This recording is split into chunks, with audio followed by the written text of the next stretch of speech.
Hello guys, I am heading out to a call to do something I don't do very often, and it's called an isolation test. And what I'm doing is I have a system I worked on. In fact, it's one that I worked on 2 or 3 months ago where I switched the reversing valve. We switched it over to 407C.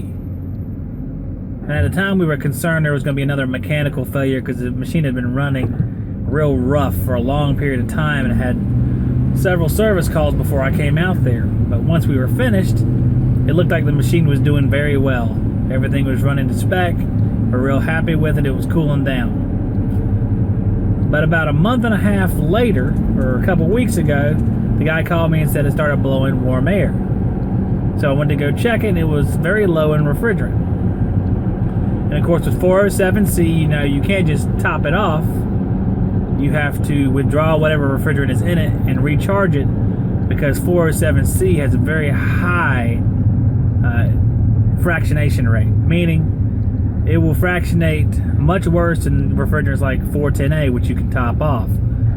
It's made of, I believe, 3 refrigerants, and they boil off at separate temperatures. And if you have a leak, you might have one that is leaking at a greater rate than one of the other refrigerants, and I cannot remember which ones are in there, and I won't try to remember. So I went out there and we had to recharge it, and it only lasted a few more days. So something catastrophic had happened and nothing came up on the leak detector. So once I was done with that, I made an appointment to do this isolation test. An isolation test means, because of the extensive problems the unit has had, I didn't want to take any more chances. Didn't want to find one leak only there to be another. So I'm going to separate the system into 4 sections: evaporator, suction line, liquid line, and condenser.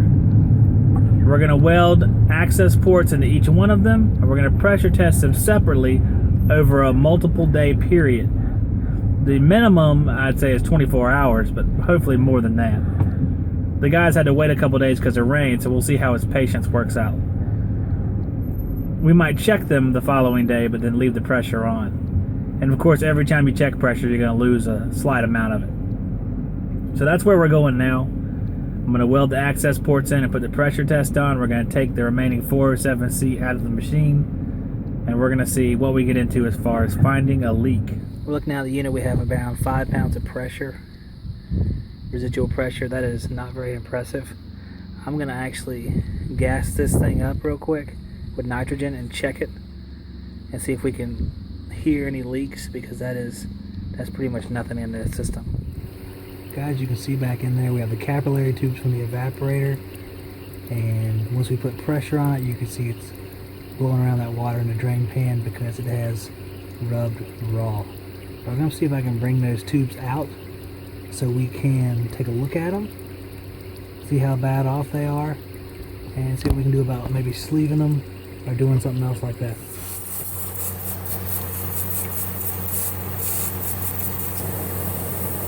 That one tube is pretty bad off. Nate, this is the leak.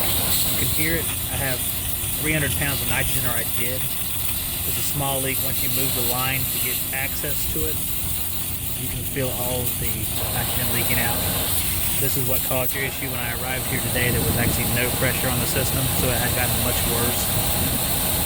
I'm going to try to sleeve this copper, and then put it into a larger piece of copper and weld it shut. And we can go from there, and that should fix our leaking problem permanently.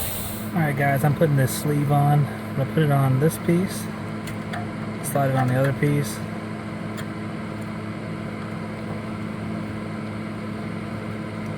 That way I can then crimp the edges down and braze it off. This is the section I took off.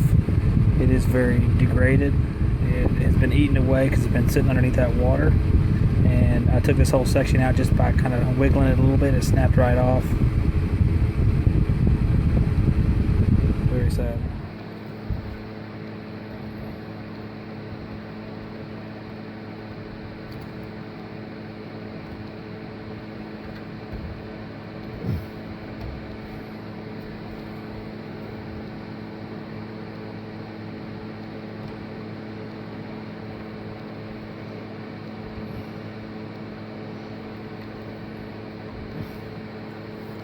want to be careful you close up most of the gap, but you don't actually mess up the capillary tube itself.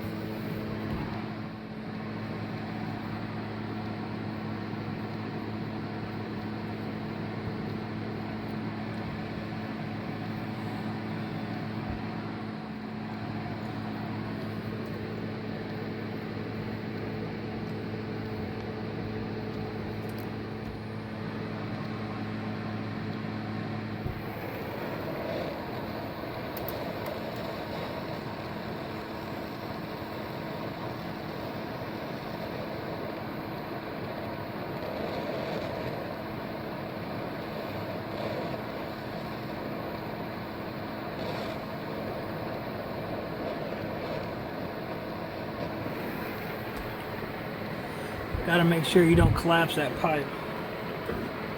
It's very small and the walls are very thin.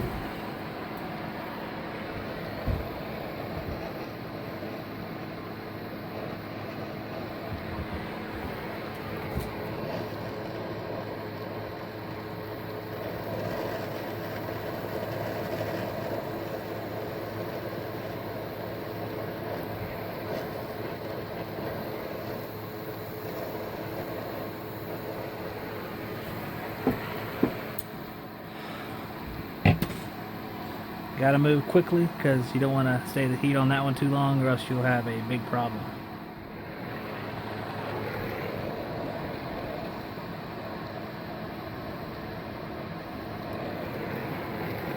That little hole right there. It's dark.